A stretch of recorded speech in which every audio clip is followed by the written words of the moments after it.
An daɗe ana kai ruwa rana a tsakanin Muhammad Abacha da Sadiq Aminu Wali sakamakon shari'ar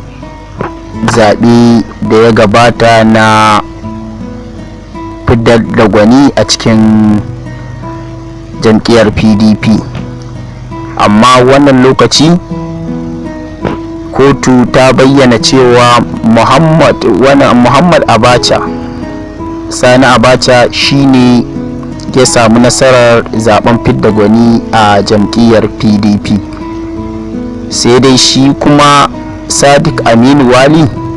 bai ji daɗin hukuncin da kotu ta yi ba, inda ya ce za su ɗaukaka ƙara.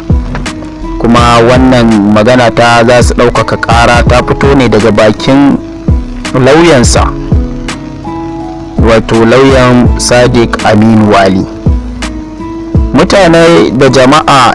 na gidan Muhammad Sani Abacha suna ta murna da farin ciki da addu'ar alhamdulillahi da godiya da Allah da suka yi a wannan shari'a,